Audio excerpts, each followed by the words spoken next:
What is digital marketing R digital marketing அப்படின்னா என்ன? இப்போ நீங்கள் ஒரு பிகினராக இருந்தீங்க ஆர் ஒரு பிஸ்னஸ் ரன் பண்ணிட்டு இருக்கீங்க, நான் ஃபர்ஸ்ட் டைம் டிஜிட்டலி அட்வர்டைஸ் பண்ணுறேன் அப்படின்னா இது ஒரு மோஸ்ட் காமன் கொஸ்டின் இல்லையா? ஸோ இந்த கொஸ்டினை ரொம்ப சிம்பிளாக அட் த சேம் டைம் நீங்கள் புரிஞ்சுக்கிற மாதிரி இந்த வீடியோவில் நம்ம ஆன்சர் பண்ண போகிறோம். வணக்கம், நான் Saranya Narayanamurthy.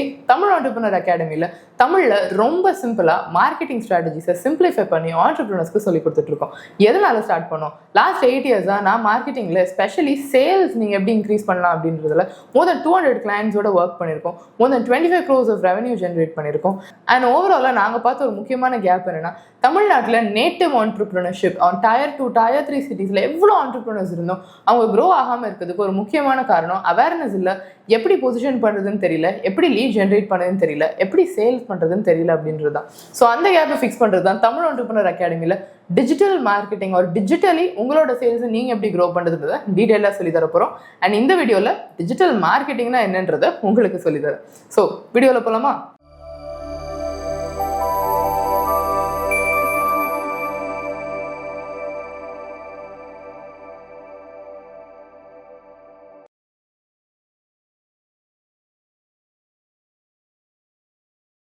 So firstly digital marketing வேர்ட்ஸை நம்ம ஸ்ப்ளிட் பண்ணி பார்த்தோம்னாலே உங்களுக்கு ஒரு கிளியர் எக்ஸாம்பிள் இருக்கும் இல்லையா?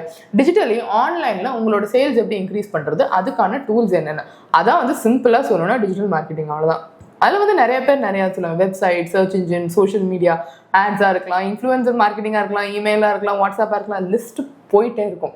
ஆனால் பேசிக்காக நீங்கள் தெரிஞ்சுக்க வேண்டியது என்ன அப்படின்னு பார்த்தீங்கன்னா, 2 டைப் ஆஃப் இது மீடியா. அதாவது டிஜிட்டல் மீடியாவில் 2 டைப் ஆஃப் மீடியா இருக்குது. Owned media, paid media. First owned media அப்படின்னா என்ன? நம்மளே ஓனாக நம்ம வந்து எங்கெங்கெல்லாம் பப்ளிஷ் பண்ணுறோமோ அது எல்லாமே ஓன்டு மீடியா. ஃபார் எக்ஸாம்பிள், உங்களோட வெப்சைட், உங்களோட சோஷியல் மீடியா அக்கௌண்ட்ஸ், உங்களோட ஓன் வாட்ஸ்அப், உங்களோட ஓன் இமெயில் பாக்ஸ். ஸோ இது எல்லாமே வந்து உங்கள் பிஸ்னஸ் ஓடுது கரெக்டாக. ஸோ இது எல்லாமே வந்து ஓன்டு மீடியாவில் வரும். பெய்டு மீடியா அப்படின்னா என்ன? வேற ஒரு யூடியூப் சேனல்ல இருந்து உங்களை இன்டர்வியூ பண்றாங்க, வேற ஒரு டிஜிட்டல் மீடியால உங்களை ஃபீச்சர் பண்றாங்க, வேற ஒரு பாட்காஸ்ட்ல, வேற ஒரு இன்ஸ்டாகிராம் அக்கௌண்ட்ல உங்களை பத்தி பேசுறாங்க. அது எல்லாமே வந்து பெய்டு மீடியால வரும். ஏர்ன்டு மீடியா அப்படின்னா என்ன? உங்களுக்கு யாராவது ஒருத்தர் அவார்டு கொடுக்குறாங்க, அதனால உங்களை ஃபீச்சர் பண்ணுறாங்க. உங்களோட சக்ஸஸ் ஸ்டோரிஸை வேற இடத்துல நீங்கள் பே பண்ணி ஃபீச்சர் பண்ணாமல் அவங்களா ஃபீச்சர் பண்ணுறாங்க. அது எல்லாமே ஏர்ன்டு மீடியாவில் வரும். ஸோ இப்போது ஃபர்ஸ்ட் நம்ம வந்து ஓன்டு மீடியா பற்றி பார்ப்போம், ஏன்னா அதுதான் வந்து ஸ்டெப் 1. ஸோ இந்த ஓன்டு மீடியா எங்கன்னு பார்த்தீங்கன்னா 4 விதமாக வருது. ஒன்று வந்து சர்ச் இன்ஜின், அதாவது கூகுளில், யாஹூவில் ஒரு ஏதாவது ஒரு சர்ச் இன்ஜினில் போயிட்டு பிஸ்னஸ் பற்றி சர்ச் பண்ணும்போது உங்களோட வெப்சைட் ஆர் உங்களோட ஆட் வந்து அங்கே வருது அப்படின்னா அதுதான் வந்து search engine. Second social media. Social மீடியாவில் நிறைய இது இருக்குது. Instagram, Facebook, Twitter, Reddit, Tumblr, Pinterest, Snapchat, எவ்வளவோ இருக்குது, லிஸ்ட் போயிட்டே இருக்கு. ஆக்சுவலி எங்கே நம்ம இருக்கோம், எது ஃபேமஸாக இருக்குது அப்படின்றத பார்த்துட்டு டாப் 3 or டாப் 4 சேனல்ஸ் நீங்கள் யூஸ் பண்ணலாம். நம்ம எந்த ஆடியன்ஸ் இருக்கோம் அப்படின்றத பார்த்துட்டு. மூணாவது பார்த்தீங்கன்னா வாட்ஸ்அப், அதாவது மெசேஜிங் சாஃப்ட்வேர்ஸ். ஸோ இந்த மெசேஜிங் சாஃப்ட்வேர் வந்து வாட்ஸ்அப், டெலிகிராம், வைபர், அந்த மாதிரி இன்னும் நிறைய மெசேஜிங் பிளாட்ஃபார்ம்ஸ் இருக்குது. இங்கே என்னென்னா வந்துட்டு நீங்கள் உங்கள் கான்டாக்ட்ஸ் ஆக்சஸ் பண்ணலாம், ப்ளஸ் மொபைல் ஃபோனில் ஜஸ்ட் ஒரு ஈஸி மெசேஜிங் பிளாட்ஃபார்ம்ஸாக கம்யூனிகேஷனில் இருக்கலாம். அதுதான் வந்து மெசேஜிங் ஃபர்ஸ்ட் பிளாட்ஃபார்ம்ஸாக இருக்கிறது எல்லாமே 3rd வரும். 4th ஒன் என்னது அப்படின்னு பார்த்தீங்கன்னா emails and news letters. So இது வந்து இப்போது லெட்ஸ் சே நீங்கள் வந்து இன்ஸ்டாகிராமில் இருக்கீங்க, திடீர்னு ஒரு நாள் வந்து இன்ஸ்டாகிராம் இந்த கண்ட்ரியில் வந்து இனிமேல் இல்லை அப்படின்னு சொல்லிட்டாங்கன்னா உங்களோட என்டையர் ஃபாலோவிங்கும் ஒரே நாளில் போயிடும் கரெக்டாக. ஸோ அதனால தான் நம்ம வந்து இமெயில் லிஸ்ட் வச்சுருக்கோம். ஸோ எனி டைம் எந்த சோஷியல் மீடியா போனாலும் இமெயில் லிஸ்ட் எப்போவுமே உங்களுக்கு சேஃபாக இருக்கும். இப்போ நீங்கள் கேட்கலாம், அப்படிலாம் ஒரு சோஷியல் மீடியா போகுமா அப்படின்னு. நிறைய சோஷியல் மீடியாஸ் போயிருக்கு. இப்போ ஃபார் எக்ஸாம்பிள் பார்த்தீங்க அப்படின்னா 10 வருஷத்துக்கு முன்னாடி G+ அப்படின்றது ரொம்ப ரொம்ப ரொம்ப ஒரு ஃபேமஸான ஒரு சோஷியல் மீடியா.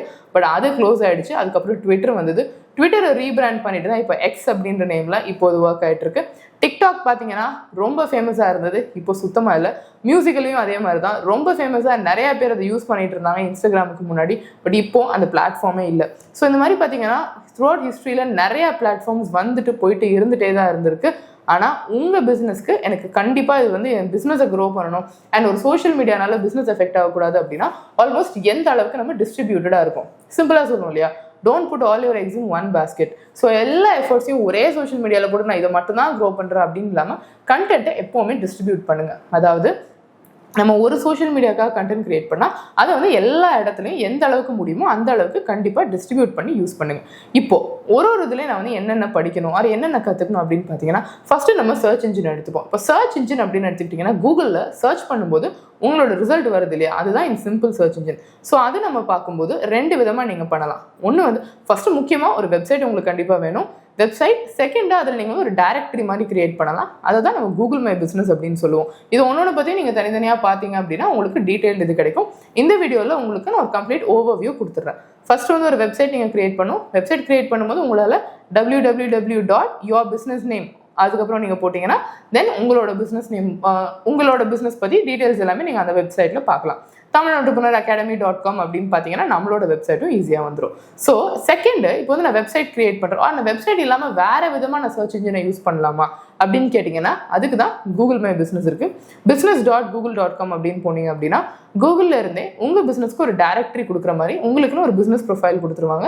ஸோ அதில் உங்களோட ப்ராடக்ட்ஸ் பற்றி உங்களோட சர்வீசஸ் பற்றி நீங்கள் அப்டேட் பண்ணிகிட்டே இருந்துட்டு எந்த லொக்கேஷனில் இருக்கீங்க, எந்த ஏரியாவில் சர்வீஸ் பண்ணுறீங்க, நீங்கள் எங்கே இருக்கீங்க அப்படின்றதெல்லாம் அதை மென்ஷன் பண்ணிட்டீங்க அப்படின்னா அது த்ரூ உங்களுக்கு லீட் ஜென்ரேட் பண்ணுறதுக்கும் சரி, உங்கள் கஸ்டமர்ஸ் அதில் ரிவ்யூ கொடுக்குறதுக்கும் சரி ரொம்பவே யூஸ்ஃபுல்லாக இருக்கும். ஸோ இது வந்து முக்கியமாக சர்ச் இன்ஜினில். இப்போ செகண்ட், ஒரு வெப்சைட் நான் கிரியேட் பண்ணிட்டேன், ஆனால் வந்து என் வெப்சைட் யாராவது சர்ச் பண்ணாங்கன்னா மேலே வரல அப்படின்னு சொன்னீங்கன்னா அங்கே தான் நம்ம சர்ச் இன்ஜின் ஆப்டிமைசேஷன் அப்படின்ற சர்வீஸ் வருது. இங்கே 2 சர்வீஸ் வரும். ஒன்று சர்ச் இன்ஜின் ஆப்டிமைசேஷன், இன்னொன்று சர்ச் இன்ஜின் மார்க்கெட்டிங். ரெண்டுக்கும் டிஃப்ரென்ஸ் என்ன அப்படின்னு பார்த்தீங்கன்னா சர்ச் இன்ஜின் ஆப்டிமைசேஷன் வந்து நீங்கள் எதுவுமே பே பண்ணாமல் ஆர்கானிக்காக பொறுமையாக உங்கள் வெப்சைட்டை ஆப்டிமைஸ் பண்ணி தென் மேலே எடுத்துகிட்டு வரது தான் சர்ச் இன்ஜின் ஆப்டிமைசேஷன். அதாவது ப்ராப்பராக கீவேர்ட்ஸ் ஆப்டிமைஸ் பண்ணிவிட்டு இது எங்கெங்கே போடணும், என் வெப்சைட்டை நான் வந்து என்ன மாதிரி ஸ்ட்ரக்சர் பண்ணணும், அல்காரிதம்க்கு ஏற்ற மாதிரி எப்படி கண்டென்ட் போடணும், இது எல்லாமே நீங்கள் ப்ராப்பராக பண்ணிங்கன்னா உங்கள் வெப்சைட் ஆட்டோமேட்டிக்காகவே ஃபஸ்ட் பேஜில் ரேங்க் ஆகும். ஆர் இப்போ வந்து நீங்கள் வந்து சர்ச் இன்ஜின் ஆப்டிமைசேஷன் பண்ணுறீங்க, SEO பண்ணுறீங்க அப்படின்னா அது யூஸ்வலி ஒரு டைம் கன்சியூமிங் ப்ராசஸ் தான். ஸோ மினிமம் 3 months கண்டிப்பாக ஆகும். ஸோ இந்த 3 months டைம் இல்லாமல் நான் குவிக்காக பண்ணணும் அப்படின்னு நினச்சிங்கன்னா அப்போ தான் நீங்கள் வந்து சர்ச் இன்ஜின் மார்க்கெட்டிங் பண்ணுவீங்க. சர்ச் இன்ஜின் மார்க்கெட்டிங் அப்படின்னா என்னென்னா அந்த இடத்துல நீங்கள் வந்து உங்களோட வெப்சைட்டை நான் வந்து ஆட் இல்லாமல் வர வைக்கிறேன் அப்படின்னு இல்லாமல் பே பண்ணி மேலே எடுத்துகிட்டு வரது தான் சர்ச் இன்ஜின் மார்க்கெட்டிங். ஸோ இங்கே தான் நம்ம வந்து ஒரு ஆட் ரன் பண்ணி கூகுள் ஆட் ரன் பண்ணி நம்ம மேலே எடுத்துகிட்டு வரோம். ஸோ இது நீங்கள் பண்ணும்போது நீங்கள் எப்பப்போ டெம்பரரியாக உங்களுக்கு வந்து சேல்ஸ் இருக்கும், எப்பப்போ டெம்பரரியாக உங்களுக்கு சீசனலாக இருக்கும், அப்போ மட்டும் உங்களோட வெப்சைட்டை மேலே எடுத்துகிட்டு வரலாம். ஸோ இது வந்து சர்ச் இன்ஜின் பொறுத்து. இப்போ செகண்ட் பார்த்தீங்கன்னா சோஷியல் மீடியா. ஸோ சோஷியல் மீடியான்னு வரும்போது இங்கே உங்கள் ஆடியன்ஸ் பொறுத்து நீங்கள் என்ன மாதிரியான பையிங் என்விரான்மெண்ட் கிரியேட் பண்ணுறீங்கன்றது பொறுத்து ஃபஸ்ட்டு சோஷியல் மீடியா சூஸ் பண்ணிக்கலாம்.